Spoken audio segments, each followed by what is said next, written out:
Hello and welcome to another Outside the Box review. Today we are looking at the Alien vs. Predator Queen Alien from McFarlane. This is a figure that I'm kinda happy I ended up picking up. I found it at a comic book shop locally, and I kind of was iffy over whether I would buy it. They had this one and the enormous Queen Alien from the movie Maniacs line that is actually probably at least close to in scale with the other Alien figures out there in the kind of 9-inch tall department. But it was $80, and I really didn't want to spend that much on one single figure.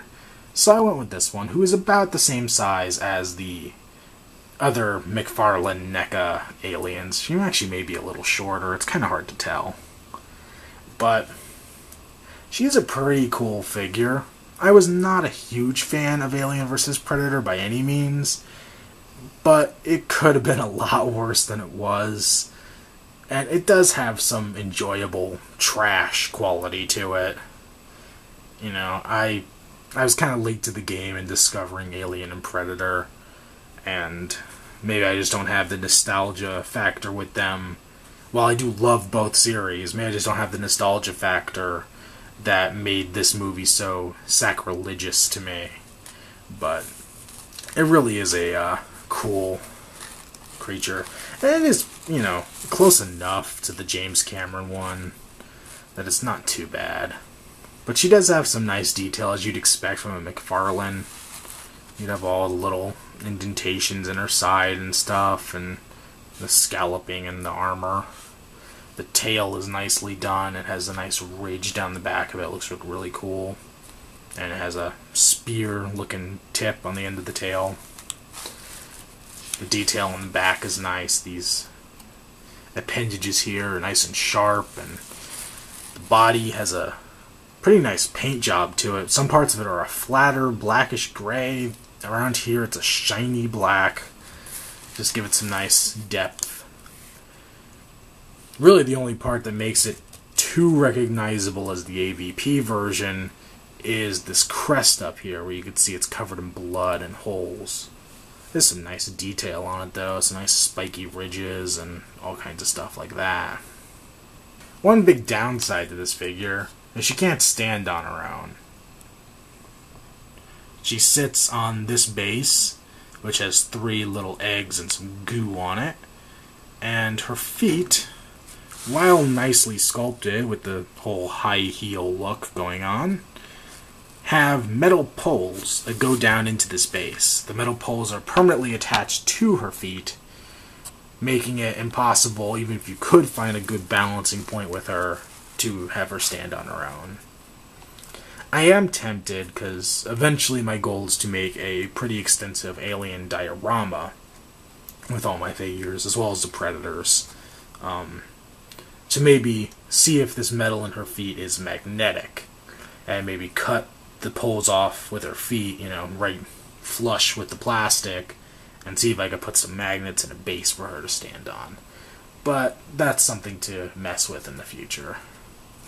As for articulation, it's McFarlane. Let's face it, they're not the best when it comes to that. She has a joint at the back end of her neck here that allows not much more forward than that, but a little bit up, and then her head crashes into these spikes in the back. It will also rotate, you know, to varying degrees. The head is on a ball joint, but it can't go up any further than this. It can go down a decent amount, and then it can also rotate side to side and kind of turn as well. Not bad, but nothing to write home about. The main shoulders are ball jointed. You can go in and out, back and forth, around. But that's the only articulation in either of the arms. The rest of it is a solid piece, and they're stuck in this pose. The hands on the chest have nothing. I was hoping maybe they'd have a cut joint up here. Nada.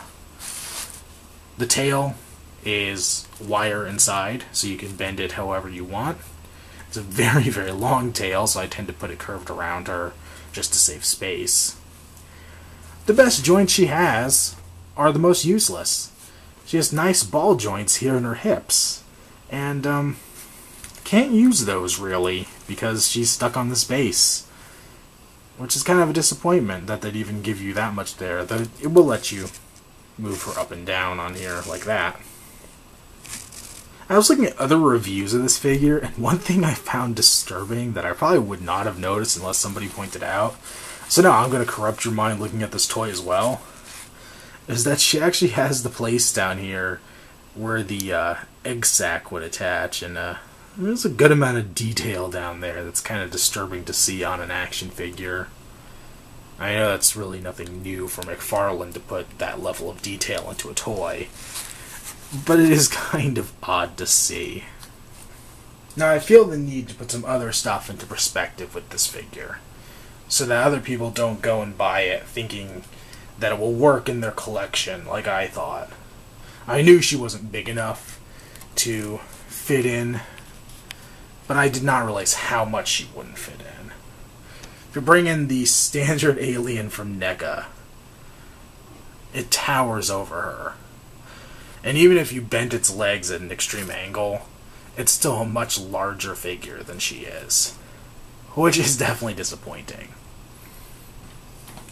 What I also have here is another McFarlane piece, the base for the Alien vs. Predator 2-pack, the classic Alien vs. the classic Predator, with the eggs on it.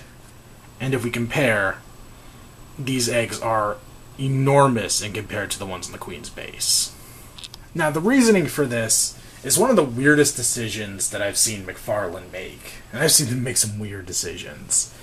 But this figure goes with Wave 2 of the Alien vs. Predator line, which is all at a smaller scale than the first wave. Which is, I think, is part of the reason why the first wave goes for $130 online a figure.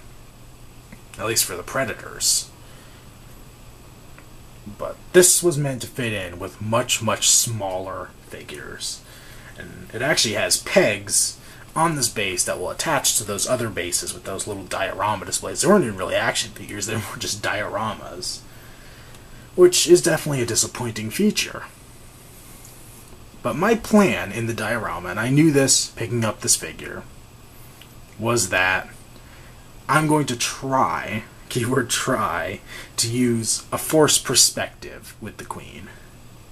And I try to make it look like the Queen is higher and farther away from everything else in the display than everything else in it for the other aliens and stuff. Make her look like she's off in the background. And hopefully by doing that, it'll be a good way, and a much less expensive way, to put a Queen into a figure set without having her look too stupid, for lack of a better term. One last thing that I forgot to point out, going over the rest of the figure that I wanted to, is the face that I have two little tiny things that bug me with. One is the inner jaw is just sculpted in there, it can't come out. Come on, every alien figure needs a jaw that comes out. That kind of stinks. And the other thing is the teeth. The teeth are painted gray, and even if you look, I guess it goes with it a little bit, the side here, the membrane on the side of the mouth is just a flat black plastic. I think this figure would have really benefited for some translucence, a translucent blackish gray, kind of like what NECA has on their figure here, and translucent teeth, because that is movie accurate, translucent teeth on the Queen. And it's actually one of my favorite little features on the Queen. I think it gives it a great look, and a very alien look, and not on this figure. But having said that, I think I would still recommend her as a display piece only.